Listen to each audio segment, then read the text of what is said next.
Bonjour à tous et bienvenue sur ZAM TV Espoir XL en collaboration avec la commune d'XL. Les danseurs sont encore une fois mis à l'honneur. Aujourd'hui, on reçoit Emmanuel Diela. Bonjour. Bonjour. Tu es modèle, danseur classique, contemporain. Tu as étudié à l'Académie des Beaux-Arts ici, je pense, à Bruxelles. Oui, c'est tout à fait ça. Et comment ça va?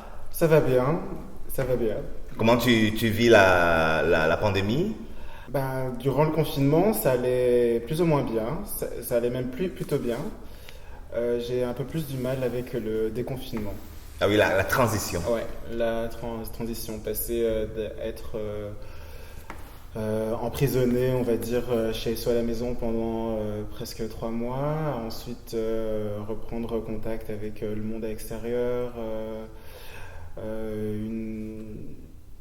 un retour à la réalité qui n'est pas vraiment un retour à la réalité. Vous les jeunes, parce que tout le monde le dit, les jeunes de la place Flagey, enfin pas toi, mais les jeunes apparemment ont commencé à faire la fête et tout. Ah non, moi je suis resté à la maison. Oui, mais bon. Moi je suis resté à la maison, je me suis même fait inviter pour aller à des anniversaires, etc. Mais je me suis quand même... je suis quand même resté un peu sur mes gardes parce que je n'ai pas envie que justement qu'il y ait ce relâchement aussi de ma part, comme si... non, tu prends ta responsabilité, c'est voilà, très bien. Ouais. Voilà un exemple, vous voyez, voilà un exemple d'un jeune qui prend sa responsabilité. C'est quoi tes formations? Ta formation, tu as été formé en quoi? Alors, j'ai été formé en danse classique, en danse contemporaine, donc à l'Académie royale des Beaux-Arts.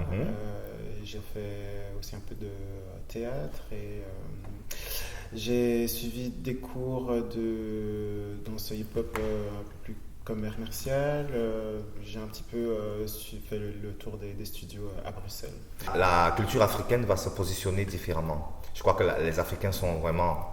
La culture noire africaine est en train de reprendre vraiment un pouvoir énorme. Et toi qui es africain, oui. Comment tu te positionnes? Déjà, dans ta formation, il y a la danse classique, ça ne te dérange pas de adhérer à ça? Comment tu vis ça et comment tu te vois, comment tu te positionnes aujourd'hui en tant que danseur africain? Alors, il est vrai que j'ai fait beaucoup de cours de danse classique et il est vrai qu'il y a cette réalité qui frappe fort, qu'il y a un gros manque de danseurs africains Qui font des classiques. qui font de la danse classique. À savoir pourquoi. Parce qu'il y a certains codes physiques qui ont été instaurés par une communauté un peu plus privilégiée, pardon, à savoir la communauté blanche.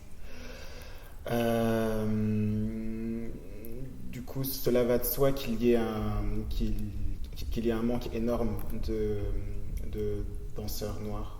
Est-ce que toi, tu n'as pas envie de faire aussi une démarche vers la danse africaine, vers le processus, vers revenir, parce qu'il y a plein de choses qui se passent en Afrique aujourd'hui, notamment. Oui. Comme ça, tu te positionnes aussi vraiment vers un mouvement qui va aussi valoriser, pourquoi pas, parce que finalement, c'est légitime. Avant le confinement, j'avais pour but d'aller étudier à l'école des Sables, pour justement étudier toutes ces techniques de danse africaine. Elle est fondée par Germaine Acogny, qui a été une danseuse de Béjar. Et lorsque Béjar est allé en Afrique pour créer le Moudra Afrique, donc c'est vraiment Germaine Acogny qui était le centre de toute cette dynamique-là. Et elle a donc créé l'école des Sables à Toubab Diala au Sénégal et ils font des formations de danse contemporaine venant d'Afrique. Donc oui, je te conseille vraiment d'y aller si tu peux.